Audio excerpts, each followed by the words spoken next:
What would happen if the Earth suddenly stopped spinning? The very first second is the deadliest. Right now, as you sit or stand or lie in place, you are moving. You might not feel it, but at the equator, every human, every tree, every car, every skyscraper is traveling at about 1,670 kilometers per hour, or just over 1,000 miles per hour, because of Earth's spin. Now imagine that motion vanishing instantly. It's the equivalent of a speeding car, traveling faster than a jet plane, suddenly hitting an unbreakable wall. The force is indescribable. In less than a blink, the momentum of everything not nailed directly to Earth's core hurls eastward at over 1,000 miles per hour. To put that into perspective, that is faster than the muzzle velocity of a bullet fired from a rifle. Humans are flung through the air at bullet speeds. Cars, buses, and trains rip from roads and tracks. Skyscrapers snap like brittle straws. Animals are launched across fields. Glass shatters everywhere. Airplanes are hit by the shock wave and fall from the sky. Trains derail in an instant. At the equator, the effect is strongest. Whole cities are flattened instantly. The numbers are staggering. In this single second, billions of people are either killed outright or mortally wounded. The Earth has also lost its magnetic field, which will come into play later. And then comes the water. The oceans are still moving. Their massive inertia carries them forward. Walls of water rise like monsters, mega tsunamis hundreds of meters tall. They rip across coasts, flooding entire nations in moments. In the very first second, the modern world is completely destroyed. In just 20 seconds, chaos spreads beyond comprehension. The atmosphere itself is still in motion. While Earth's surface has stopped, the air above it continues racing at supersonic speeds. Winds exceeding 1,000 kilometers per hour scream across the continents. Hurricanes are nothing compared to this. These winds are stronger than tornadoes, stronger than jet blasts, strong enough to strip forests bare, flatten cities, and rip skin from bone. Anything that somehow survived the initial shock is destroyed now. Airplanes continue to drop from the sky. Bridges collapse. Highways twist into knots. And everywhere, the smell of salt water and fire fills the air. By the 1-minute mark, Earth is unrecognizable. Fires rage across entire cities, sparked by crashing power lines, ruptured gas pipelines, and exploding vehicles. Oceans surge far inland, drowning anything that still stands. The magnetic field begins to destabilize. Normally, Earth's spinning iron core powers the protective magnetic shield that blocks deadly solar radiation. Without rotation, that invisible shield weakens almost immediately. Though it doesn't vanish instantly, cracks begin to form. The Earth is exposed. 10 minutes after the stop, destruction continues to ripple outward. Electrical grids worldwide fail. Satellites, though still orbiting, drift out of alignment. Global communication collapses. Billions are dead. The survivors are underground, in bunkers, or in rare shielded places by sheer luck. But above them, the world is breaking apart. The oceans, still moving toward the poles, leave the equator drying. The redistribution of trillions of tons of water begins. Coastal regions vanish beneath rising seas near the poles, while equatorial lands are stripped bare. Earthquakes roar across fault lines. The sudden halt of planetary rotation shakes tectonic plates like a rattle. Supervolcanoes begin to rumble, awakened by stresses they were never meant to endure. 10 minutes in, the planet itself begins to convulse. 1 hour later, the destruction is global. Entire forests lie flat. Cities once filled with life are silent ruins.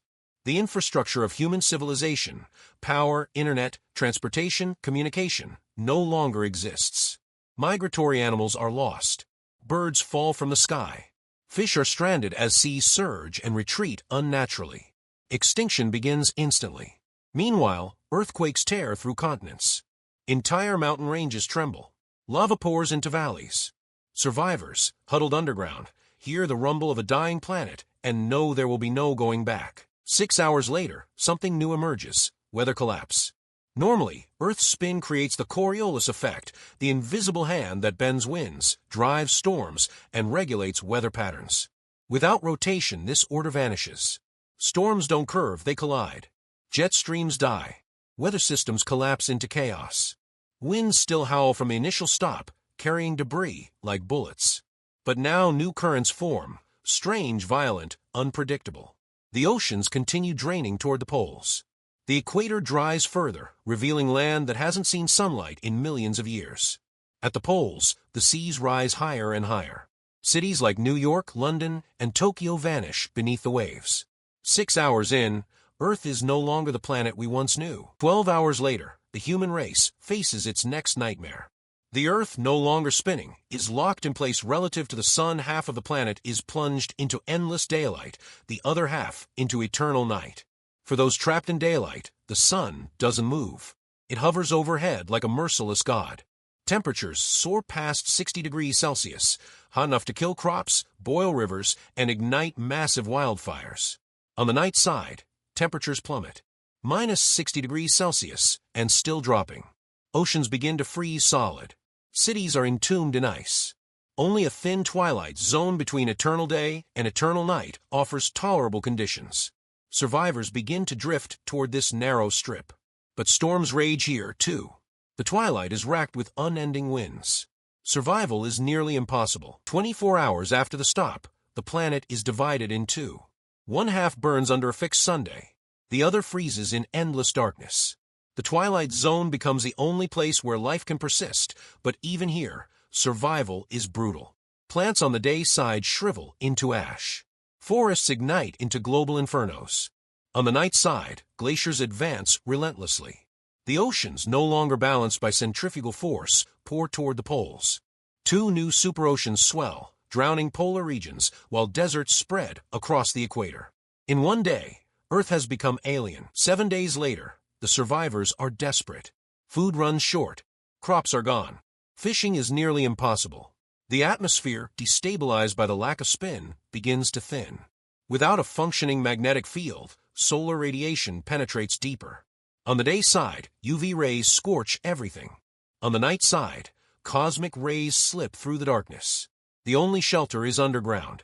On the surface, storms still rage across the twilight zone. Lightning crackles endlessly. Those who survive begin to form camps. But resources are scarce. Conflict erupts. The first wars of the New World begin, not for power, but for survival. 30 days later, humanity has fractured. Governments collapse. Nations vanish. Survivors form tribes, clans, and roaming bands. Technology decays without electricity. Satellites fall silent. Radios grow quiet. The last connections between survivors are severed. Meanwhile, Earth's geography continues to change. Seas at the poles rise further. Equatorial lands become deserts of blistering heat by day, freezing cold by night. Wildlife vanishes. Entire species go extinct within weeks. The New World is cruel and unforgiving. The first year. 1 year later, Earth has stabilized in its new form. Two vast oceans dominate the poles. A lifeless desert encircles the equator. The twilight zone remains the only survivable strip, but is violent, storm-ridden, and unstable. Civilization is gone. Billions are dead. The survivors number in the millions, scattered in small camps or underground shelters. The magnetic field has collapsed almost entirely. Radiation bombards the surface. Cancer rates skyrocket among any survivors who are still on the surface. Mutations spread. Humanity faces extinction. The first 10 years. A decade later, Earth is alien. Forests on the day side are ashes. The night side is buried beneath kilometers of ice. The twilight zone is home to small human bands, constantly fighting the elements and each other. Farming is nearly impossible. Hunting is scarce. Technology is a memory. Electricity exists only in rare, jury-rigged systems. Children born now grow up, never knowing the world that spun. Earth has entered a new age of survival. The first 50 years. Half a century later, human memory of the spinning Earth is myth. Stories of the moving sun and the blue sky become legends whispered in caves. Populations dwindle. Diseases spread unchecked. Radiation mutates both humans and animals. Strange, resilient life forms begin to emerge in the twilight zone. Plants that thrive in dim light, creatures that adapt to endless storms. Humanity is a shadow of what it once was. The first 100 years. A century later, Earth has completely transformed. Two superoceans dominate the poles. The equator is a scorched, cracked wasteland by day and a frozen desert by night. The twilight zone is a permanent storm belt filled with monstrous winds, lightning, and torrential rain. New ecosystems emerge. Twisted plants with thick skins feeding on dim light. Insects the size of birds, adapted to storms. Strange predators hunting in the half-light. Humans survive in scattered bands. Civilization is gone. The first 500 years. 5 centuries later, Earth is truly alien. The magnetic field is gone. Solar winds strip away the atmosphere. Oxygen levels drop. Breathing unprotected air becomes impossible. Seas at the poles stabilize into permanent superoceans.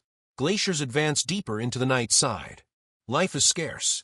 Humanity survives underground or in rare twilight fortresses. But populations continue to decline.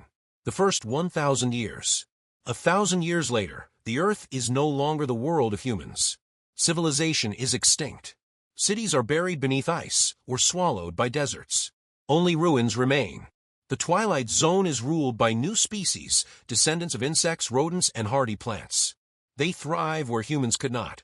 If humanity survives at all, it is in tiny pockets, clinging to survival beneath the surface, breathing recycled air, eating engineered crops. The Earth has moved on. 10,000 years later. 10,000 years have passed since Earth stopped spinning. By now, the scars of the first day are buried deep in time. The ruins of human cities, New York, Beijing, Paris, Cairo, are nothing more than eroded rubble, swallowed by shifting seas or crushed beneath ice. At the poles, the oceans have stabilized into vast, permanent seas. They are deep, dark, and stormy, covering everything for thousands of kilometers. The equatorial regions are deserts of dust and cracked stone. Once fertile plains are now barren lands, scorched by unending daylight. The Twilight Zone still exists, a narrow strip between eternal fire and eternal ice. But it is not the twilight that humans once knew. Here endless storms roar with winds that never fall below 300 kilometers per hour. Lightning lashes across the sky, like veins of fire. The air is thick with ozone and ash. Radiation continues to pour onto the day side, unfiltered by the magnetic field that once protected life. Without the shield, solar particles slam into the upper atmosphere, stripping it away atom by atom. The Earth is becoming thinner, weaker. The air itself is fading. Most of humanity has perished. Those who survived the first 1,000 years have either died out or transformed into something unrecognizable. If any humans remain, they are not the same as us. Generations of mutation, forced adaptation, and desperate survival have changed them. Their skin is thicker to resist radiation. Their lungs are larger to pull what little oxygen remains. Their eyes are adapted to perpetual twilight. They are not the masters of the planet. They are prey. 100,000 years later, the Earth is almost uninhabitable for humans. The atmosphere has thinned dangerously. Oxygen levels have plummeted. Breathing the open air is no longer possible without aid. The sun burns mercilessly on the day side. Temperatures reach 100 degrees Celsius by midday, hot enough to boil oceans into steam. Most liquid water has long since retreated to the poles, where it pools in endless seas. On the night side, glaciers have spread thousands of kilometers, burying entire continents under kilometers of ice. The cold is absolute, with temperatures near minus 120 degrees Celsius. Between them, the Twilight Zone remains, but it is thinner, harsher, more violent than ever. Life has evolved to match it. Strange, towering plants with black, leathery leaves absorb the dim sunlight. They sway like towers in the storms, their roots gripping shattered stone. Gigantic insects crawl across the land, armored and resilient. Predators prowl the twilight, creatures adapted to hunt in endless storms. Humans, if they still exist, are only myths. Tribes huddle in caves, speaking of ancestors who once ruled the earth. They cling to scraps of technology salvaged from ruins. But the Earth no longer belongs to them. 1 million years later, 1 million years after Earth stopped spinning, the planet is alien. On the outside, just like Saturn, rings of debris eventually form around the planet. Earth is completely unrecognizable. The sun's radiation, unblocked by a magnetic field, has burned away most of the ozone layer. Deadly ultraviolet rays scorch the day side. The atmosphere is thin and unstable. Life, however, is stubborn. Evolution fills the void left by extinction. On the day side, hardy extremophiles thrive in boiling deserts. Plants no longer resemble anything green. They are black, red, or silver, absorbing every photon of light while shielding themselves from radiation. Some survive by burrowing into stone, feeding underground and sending out tendrils to capture sunlight. On the night side, the ice has thickened into a permanent shell. Beneath it, liquid oceans remain, warmed by geothermal vents.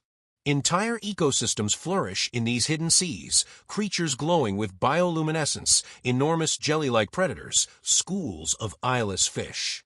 And in the twilight zone, life is most diverse. Here, evolution creates monsters. Gigantic storm beasts adapted to constant winds, predators with wingspans wider than ancient airplanes, creatures that can glide on hurricanes. Earth is alive, but it is no longer our Earth. 10 million years later. 10 million years have passed. Continents have shifted. Tectonic plates, constantly grinding, have reshaped Earth's surface. New mountain ranges rise. Old coastlines vanish beneath oceans. The day side is hell itself. Here, temperatures soar to 200 degrees Celsius at times, hot enough to vaporize rock in exposed areas. Vast seas of molten glass shimmer in the unending sunlight, where once rivers flowed and forests grew. The night side is colder than ever, locked in frozen darkness. Glaciers kilometers thick grind across the land, sculpting it into alien shapes. In the twilight zone, life has adapted into entire ecosystems that no human mind could imagine. Towering fungal forests sway in the storms. Creatures with metallic shells crawl over the land, feeding on minerals. Predators with translucent skin stalk prey in endless lightning. The Earth is now truly alien. If humanity ever left the planet, if some ancestors escaped into space, they would no longer recognize their home. 100 million years later. 100 million years have passed since the Earth stopped spinning. The Earth is unrecognizable.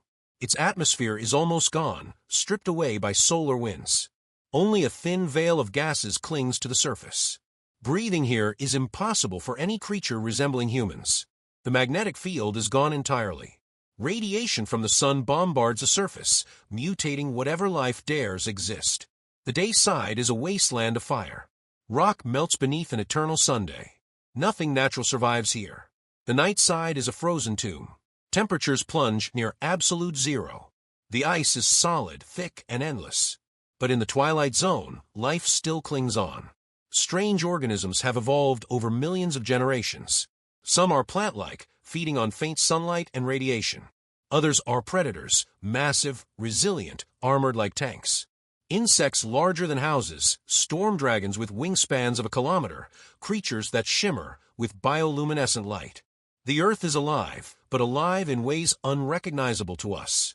If intelligence evolves again, it will not be human. It may be insectoid or reptilian, or something stranger still, adapted to storms, radiation, and endless twilight. Millions of years ago, Earth belonged to humans. Now it belongs to whatever life could withstand the collapse of its spin. Final reflection. What if Earth stopped spinning? In the first second, it would be chaos. In minutes, civilization would collapse. In hours, the planet would divide into fire and ice. In years, humanity would vanish. And in millions of years, new life would rise, strange and alien, thriving in a world we could no longer survive. The Earth would not end. It would transform. And in that transformation lies the reminder. Our world is fragile, balanced on forces we never think about. Its spin, its shield, its motion. Without them, life as we know it cannot exist. We live in a miracle, spinning at 1,670 kilometers per hour, held in place by invisible forces, protected by shields we cannot see. If it ever stopped, everything would end. But for now, it spins. And because it spins, we live.